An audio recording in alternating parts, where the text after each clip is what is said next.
Olá, irmãos e amigos, a graça e a paz do nosso Senhor Jesus Cristo.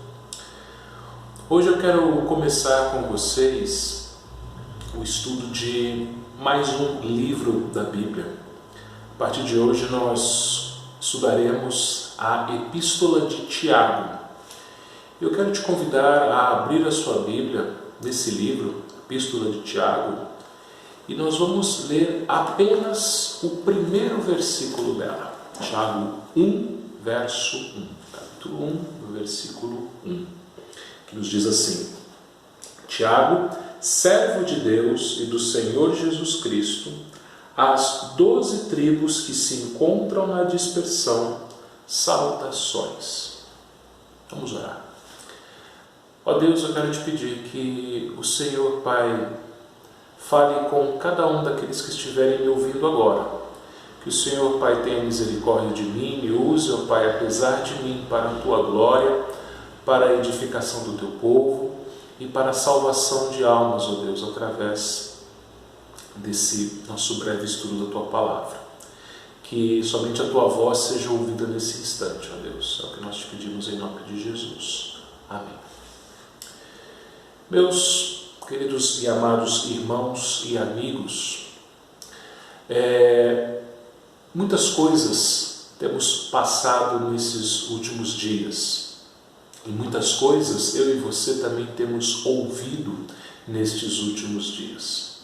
A verdade é que nós não imaginaríamos em nenhum momento ter uma experiência tão diferente, tão marcante e também tão ruim como essa dessa quarentena em virtude da pandemia.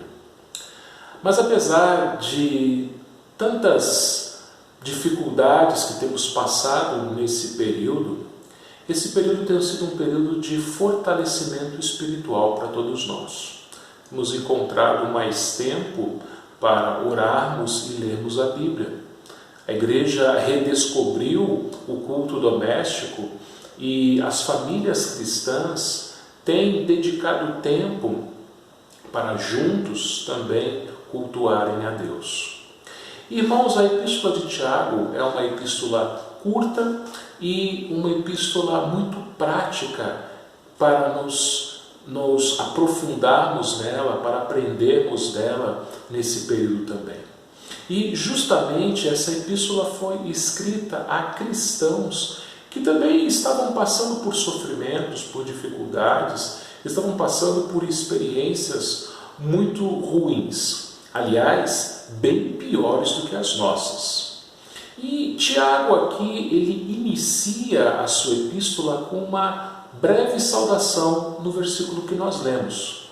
Ele diz: Tiago, servo de Deus e do Senhor Jesus Cristo, às 12 tribos que se encontram na dispersão, saudações. E quem era Tiago? A tradição histórica, ela afirma que essa epístola foi escrita por Tiago, filho de Maria, meio-irmão de Jesus. Haviam alguns homens no Novo Testamento com este nome, mas os estudiosos, a sua maioria, concordam que quem escreveu essa epístola foi o meio-irmão de Jesus, chamado de Tiago, né?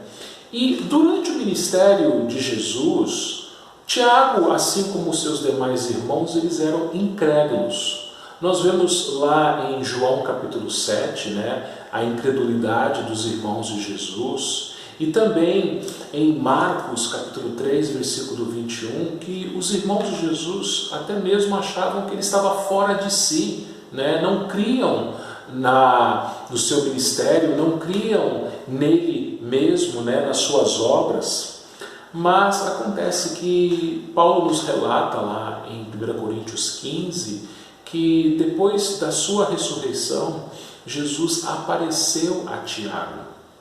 E nós vemos que Maria, juntamente com seus filhos, e Tiago deveria estar entre eles, essa família aparece juntamente com os apóstolos e outras irmãs, orando lá em Atos capítulo 1, logo após a ascensão de Jesus. E apesar deste Tiago não ser um dos apóstolos, né? Jesus ele teve 2 apóstolos com o nome de Tiago. Um foi o Tiago, filho de Zebedeu e irmão de João, e outro foi o Tiago menor. Esse Tiago aqui, ele acaba se tornando um líder da igreja de Jerusalém. E apesar de todo esse lastro que Tiago possuía, né, sendo um irmão de Jesus, na verdade meio-irmão, né, filho de Maria, e também ser um líder da igreja de Jerusalém, Tiago ele se apresenta como servo. Ele diz aqui que ele é um servo, porque Tiago ele não queria receber nenhuma exaltação, nenhuma glória para si mesmo. Tiago ele sabia que ele não possuía dignidade alguma. Ele era um simples e humilde servo.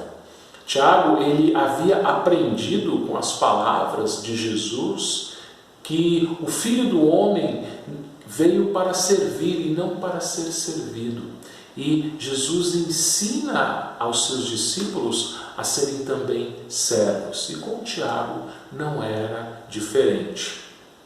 Todas as pessoas são servas, né? Todas as pessoas, a Bíblia nos diz que ou elas servem a Deus ou elas servem ao pecado e, consequentemente, a Satanás. E Tiago aqui, ele usa a palavra para servo, né? Na língua grega, a língua original, a palavra doulos, que é a palavra que pode ser traduzida para o nosso português como escravo.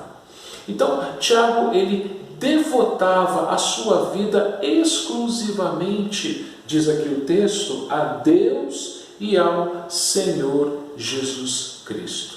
A quem Tiago servia? Tiago servia a Deus. Tiago era um servo de Deus. Mas Tiago também servia ao Filho de Deus, Jesus Cristo, que é Deus. Aqui Tiago finalmente estava mostrando àqueles seus leitores que ele estava errado, né, no tempo em que Jesus esteve nessa terra, né? Ele via Jesus como o seu irmão de sangue e como um homem fora de si, um homem que não falava coisa com coisa, um homem que não era digno de ser crido. Mas Tiago que ele reconhece o senhorio de Cristo e também a divindade dele, Deus e nosso Senhor Jesus Cristo. Era esse o Senhor de Tiago, era a ele a quem Tiago servia. Ele humildemente se coloca debaixo da autoridade, do senhorio do Senhor Jesus Cristo, né? É ele quem ele reconhece como o seu mestre, é a ele quem ele serve. Mas Tiago, ele escreve, ele envia esta carta, né, a um grupo que eram os seus destinatários. Ele diz as 12 tribos, né? Tiago envia a sua carta a 12 tribos. No Antigo Testamento, nós aprendemos que a nação de Israel era formada por 12 tribos, que eram os descendentes dos 12 filhos de Jacó. Deus ele escolheu esta nação, a nação de Israel, para ser o seu povo no Antigo Testamento. E, embora houvesse alguns poucos estrangeiros salvos, foi de Israel que veio o Messias. Em Israel que a igreja tem o seu início, né? Os apóstolos eram judeus, os primeiros convertidos, lá em Atos capítulo 2, também eram judeus, né? O próprio Messias, Jesus, era judeu, né? E aqui Tiago ele escreve a judeus, né? Que ele chama de 12 tribos. É lógico, meus irmãos, que Tiago não está falando literalmente as pessoas de cada uma das 12 tribos de Israel que viviam naquela época, né? Cada pessoa específica ali de cada uma das 12 tribos. Mas Tiago ele se referia aos judeus cristãos da sua época que eram parte agora da Igreja de Cristo. Tiago aqui, ele não se dirige a gentios. Quem eram os gentios? Gentios eram todas as outras pessoas que não faziam parte da nação israelita, da nação judaica, nação de Israel, e que faziam parte da igreja, né? A igreja era formada por crentes judeus e crentes não judeus, crentes gentios. Mas Tiago aqui ele se refere aos judeus, né? Pessoas que haviam nascido em Israel ou que tinham descendência judaica, né? E que criam em Jesus Cristo. E Tiago aqui também, ao se referir a 12 tribos, ele pode também estar ensinando a respeito de que a sua carta se dirigia a cada um dos seus leitores, sem se esquecer de nenhum deles.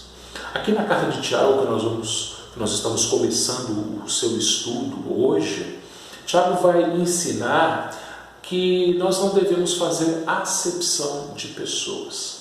Na família da fé, Deus ele ama a todos os seus filhos e a cada um deles. Cristo morreu por cada uma das ovelhas que o Pai lhe deu. E quando nós lemos as cartas paulinas, por exemplo, nós vemos exortações a cada um dos tipos de pessoas que tinham nas igrejas, como por exemplo, maridos e esposas, pais e filhos, servos e senhores, e por aí vai, né? Mas Tiago aqui está mostrando que a sua carta era dirigida não somente a um grupo da igreja, mas a toda a igreja, a cada um dos membros daquela igreja, daquele grupo de crentes. Mas Tiago ainda nos diz que aquelas 12 tribos se encontravam na dispersão. O que é isso? Vamos entender algumas coisas aqui. Os judeus, eles amavam a sua terra. Era a terra prometida, dada por Deus aos seus antepassados.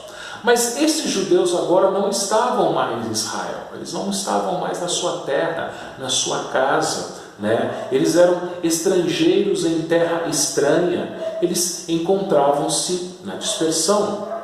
E a maioria dos estudiosos concorda que Tiago foi um dos primeiros livros, se não o primeiro, do Novo Testamento a ser escrito, provavelmente na década de 40 depois de Cristo.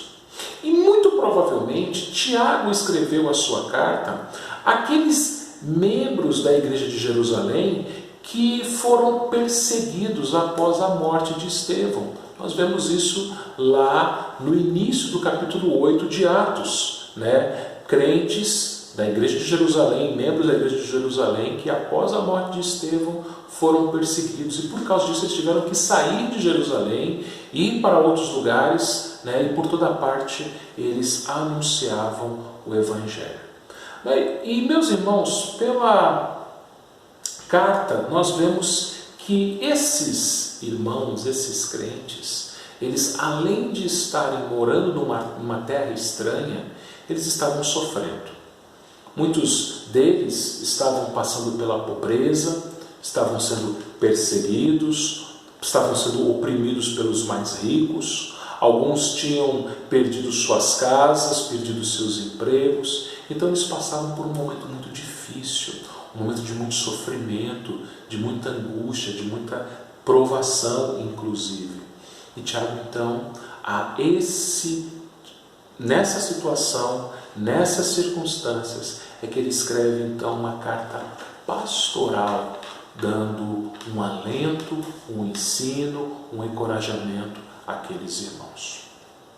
E, queridos irmãos, esse momento, como eu disse no início, tem sido também um momento de circunstâncias adversas. E muitas outras pessoas ao nosso redor também estão passando por adversidades. E nós devemos compreender que a adversidade é a oportunidade que nós temos, que Deus nos dá, para desempenharmos melhor os nossos dons. né? Somente em momentos críticos, né, é que nós podemos exercitar melhor os dons que Deus nos deu, né? Na adversidade é que nós podemos servir melhor a Deus, servindo a outras pessoas. Vamos pensar aqui, se não tivessem martirizado Estevão e não tivessem perseguido aqueles cristãos judeus e eles tivessem que fugir de Jerusalém, Tiago então nunca teria escrito essa carta, aqueles irmãos nunca teriam aprendido o que eles aprenderam com essa carta, além de irmãos durante toda a história da igreja até chegar em nós, não aprenderíamos as lições que Tiago escreveu nessa carta. Então foi diante da perseguição que aqueles judeus sofreram, é que levou Tiago, inspirado pelo Espírito Santo, a escrever esta carta de encorajamento, de ânimo, né, de ensino àqueles irmãos e também a toda a igreja do período do Novo Testamento, até chegar a nós. Dessa forma, meus irmãos, que nesse momento de pandemia possamos ser úteis ao Senhor. Eu e você somos servos de Deus, né? Nada somos pó e para o pó nós voltaremos. Tudo o que temos e tudo o que somos é pela graça do Senhor. Tiago, ele não foi soberbo em falar, eu sou irmão de Jesus, ou eu sou um líder da igreja de Jerusalém. Não, Tiago, ele se coloca como servo. Então, independentemente da sua condição ou da sua posição, você e eu somos servos do Senhor, servos de Deus para servirmos ao nosso próximo. E Deus nos deu instrumentos para servi-lo. Por exemplo, Deus nos deu inteligência, né? Então use a sua inteligência. Use a sua inteligência para estudar a palavra de Deus, estudar a Bíblia. Você tem a Bíblia e muitos de nós têm até mais do que uma Bíblia em casa. Nós vivemos numa época da tecnologia. Muitos de nós temos a Bíblia no celular, em aplicativos de celular. Busque bons estudos bíblicos, bons livros, né? Tire suas dúvidas com o pastor da sua igreja, né? Para que você conheça melhor a Deus. E quanto melhor você conhecer a Deus, melhor você pode falar desse Deus a outras pessoas. Você pode melhor torná-lo conhecido a outras pessoas. Se você conhece pouco a Deus e a sua palavra, você então não vai falar deste Deus e da sua palavra a outras pessoas. E uma das formas de nós servirmos a Deus, a melhor delas, para falar a verdade, é podermos anunciar a pessoa e a obra de Cristo. Você só pode fazer isso se você conhecê-lo através da sua palavra.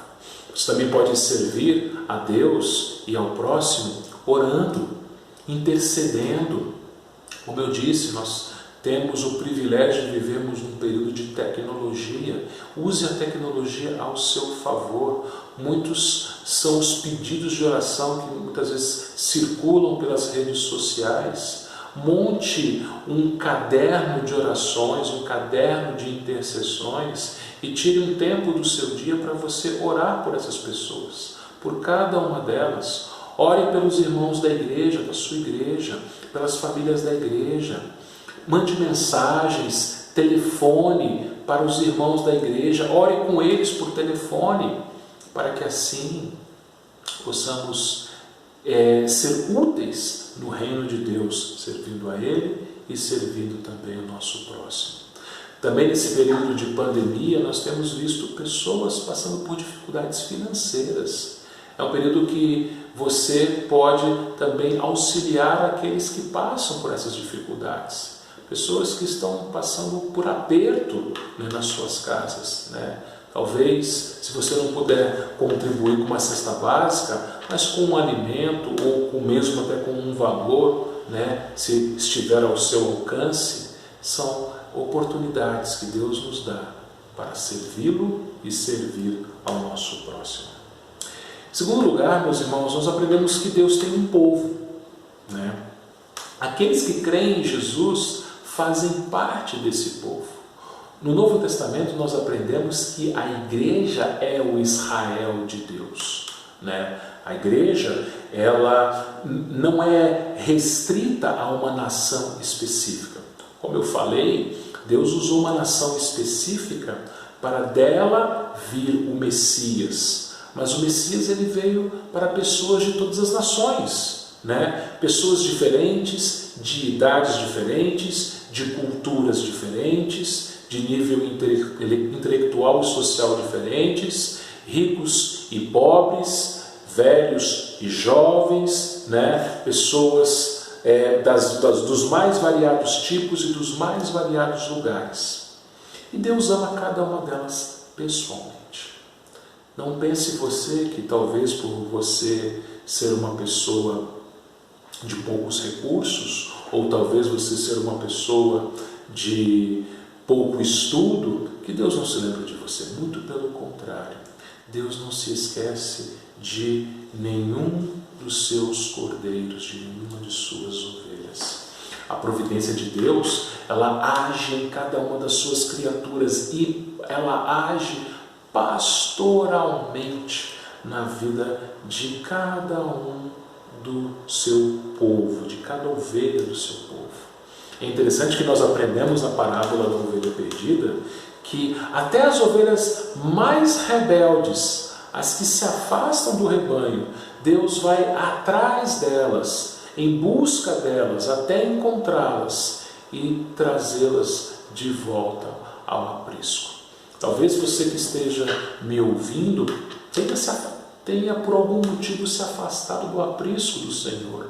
Ou talvez não tenha se afastado, mas esteja insatisfeito com alguma coisa na igreja. Deus está falando com você nesse instante, né? Deus está mostrando que você faz parte do povo de Deus, que Ele se importa com você de tal forma que Ele te amou e morreu por você. Mas Ele te chama a não ficar ocioso na sua casa, mas a servi-lo, servindo ao seu próximo. E, por fim, aprenda que esta não é a sua casa.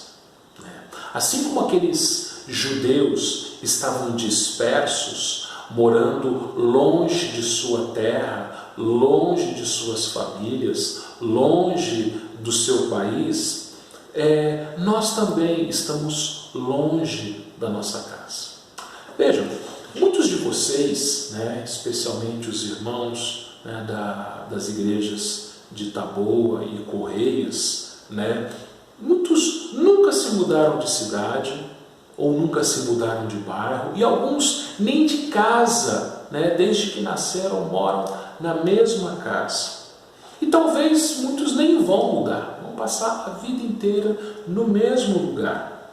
Agora outros já passaram por mudanças, já fizeram mudanças. No meu caso e caso de outros colegas, pastores, via de regra, pastores se mudam bastante, né? Conhecem lugares diferentes, culturas diferentes, pessoas diferentes, sotaques diferentes, histórias diferentes, sabores diferentes, né? Mas seja como for, se você nunca se mudou, ou nunca vai se mudar, ou vai se mudar pouco, ou se porventura você vai se mudar várias vezes, como já aconteceu comigo, com muitos outros pastores, aprenda que esta não é a sua casa, este não é o seu lar. Somos crentes na dispersão, forasteiros, peregrinos em terra estranha. Falando nisso, deixa eu abrir um parêntese aqui, eu quero te recomendar um excelente livro, um livro fácil de se ler, é um livro chamado O Peregrino, de John Bunyan. É um livro simples, um livro fácil e um livro que ilustra a caminhada do crente nessa terra, como peregrino nessa terra estranha. Queridos irmãos, e nessa nossa caminhada, nessa terra estranha, que não é a nossa casa, o nosso lar, nós vamos passar por muitos sofrimentos, por muitas lutas, por muitas angústias, provações, tribulações. Mas saiba que isso faz parte da viagem. Muitas vezes, para a gente chegar em algum lugar bonito, o caminho é difícil.